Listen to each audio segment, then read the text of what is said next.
जो मैं बात कह रहा हूं उसे बड़े गौर से सुनना, क्योंकि मैं बात नहीं कर रहा हूं तुम्हारे उस शरीर की।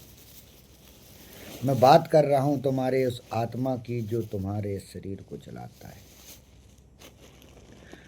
तुम चाहते हो कि मैं धनु स्तंभन की विधि, तुम चाहते हो कि मैं समाधि की विधि इस प्रकार से बता दूं कि तुम जान सको और तुम समाधि में स्वयं पहुंच सको।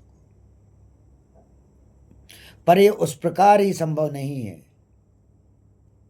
कि जिस प्रकार से तुम्हारे पास घर में टीवी है, मोबाइल है, फ्रिज है, एसी है, वॉशिंग मशीन है, परंतु वो विद्युत कैसे आएगी जिसके द्वारा ये चलेंगी? वो विद्युत ही तुम्हारी जो आत्मा है, जो तुम्हारे शरीर को चला रही है। मैं उस विद्युत ऊर्जा से तुम्हें मिलवाता हूं, उस विद्युत ऊर्जा को समझाता हूं। मैं नहीं समझाता हूं तुम्हें इंद्रियों की गुलामी।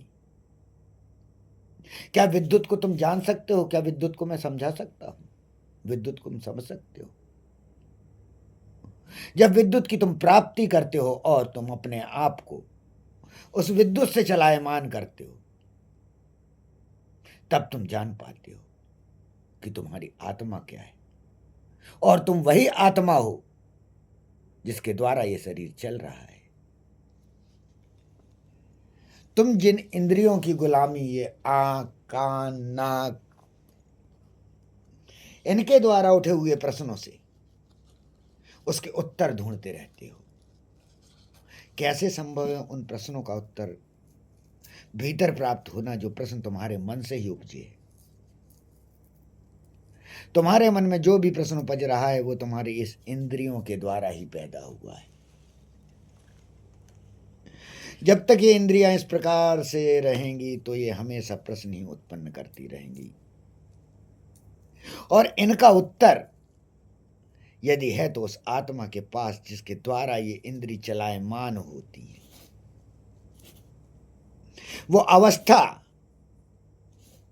जिसे हम समाधि कहते हैं, जिसमें प्रकृति की ऊर्जाएं हमारे शरीर में प्रवाहित होने लगती हैं और हमारी अग्नि ऊर्जा और वायु ऊर्जा में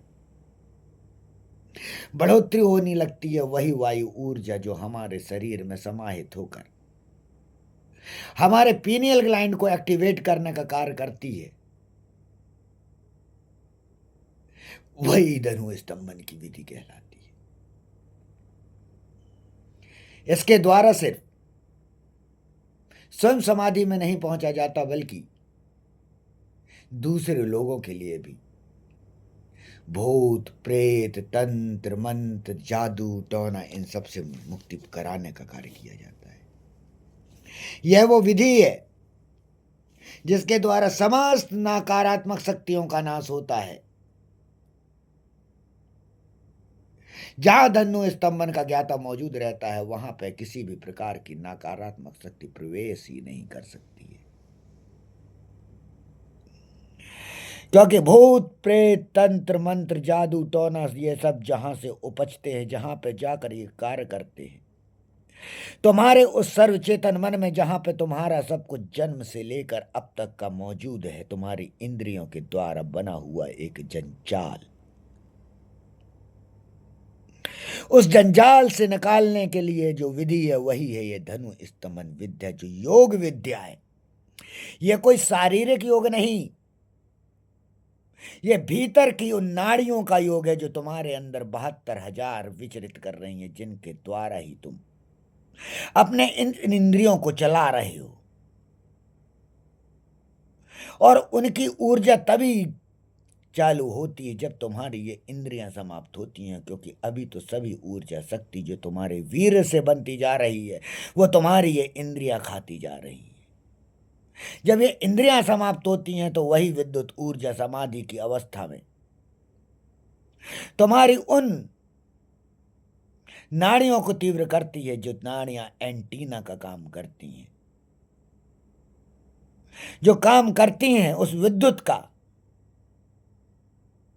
जिसके द्वारा चुंबकीय क्षेत्र उत्पन्न होता है, जिसके द्वारा सब असाधारण क्रियाएं होती हैं। तुम आंख बंद करके जो भी करते रहे, जो भी तुमने अभी तक देखा है, जो भी तुमने समझा है, वो सब तुम्हारी इंद्रियों की गुलामी है और कुछ भी नहीं।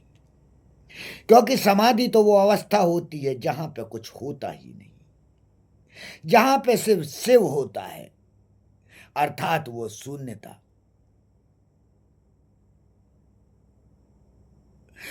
वहीं से जहां से तुम उत्पन्न हुए हो। जो क्षणिक शून्यता तुमने अभी तक देखी है, उस क्षणिक शून्यता को कैसे विभक्त करके मिनटों और घंटों तक पहुंचाया जाता है, वही कार्य करती है ये हमारी समाधि शक्ति। यह आत्मा की ऊर्जा शक्ति है जो तुम्हें खींचकर उस जगह ले जाती है जहां पर सभी शक्तियां प्रारंभ होती हैं, जहां पर हमारी आत्मा परमात्मा के पास पहुंचकर उस प्रकृति से बात करने लगता है। आवश्यकता होती है तो उन 21 दिनों की, ये 7 दिन का जो भंवर चल रहा होता है, जब 3 हफ्ते बीतते हैं तुम्हारी यौगिक क्रिया के, तो 21 दिन में तुम्हारी अग्नि और वायु ऊर्जा, अर्थात तुम्हारे शरीर का अग्नि और वायु तत्व बढ़ चुका होता है। तत्वों का बढ़ाना और घटाना ही तो देवत्व, राक्षस, मानव, गंधर्व, ये उन्हीं तत्वों का खेल है। तत्वों को ऊपर उठाना और तत्वों को नीचे गिराना ही यौगिक शक्तियां हैं, जो इस साधना के माध्यम से प्राप्त होती हैं। कहीं आवश्यकता नहीं होती जाने की उस स्थान पे अगर जाया जाता है एकांत में, जहां लोग जा रहे होते हैं, तो वो चुंबकीय क्षेत्र को देखने के लिए, जिस चुंबकीय क्षेत्र के विषय में तुम जानते ही नहीं, उस स्थान पर बैठने से ही अपने आप एक क्षेत्र उत्पन्न होता है चुंबक के रूप में, जो तुम्हें समाधि की लीनता में ले जाने में सहयोग करता है। इसीलिए विशेष क्षेत्र है जो तुम समझते हो कि शिवलिंग, जो ज्योतिर्लिंग हमारे हैं, उन 12 ज्योतिर्लिंग में वो शून्य विद्युत क्षेत्र, चुंबकीय क्षेत्र है, जो हमारे ऋषि मुनियों द्वारा खोजे गए। वही विद्युत क्षेत्र तुम्हारे भीतर चल रहा है। वो तत्व जो इंद्रजीत ने पाया, वो वैज्ञानिक तत्व को समझो जो हमारे सप्तऋषि समझाना चाहते थे। तुम उसे समझने की कोशिश करो, वो वैज्ञानिक तत्व से अपने सभी चीजों को देखो, अपने देवी देवताओं को, उनकी शक्तियों को, तो तुम सब कुछ प्राप्त कर सकते हो। लेकिन तुम गांधारी की भांति अगर अंधे बनकर सिर्फ करिश्माओं को देखते रहोगे, ये पर्चे बनाने की शक्तियों को देखते रहोगे, जो सिर्फ खिलवाड़ किए जा रहे हैं, तुम्हारे साथ धोखा किया जा रहा है और कुछ नहीं।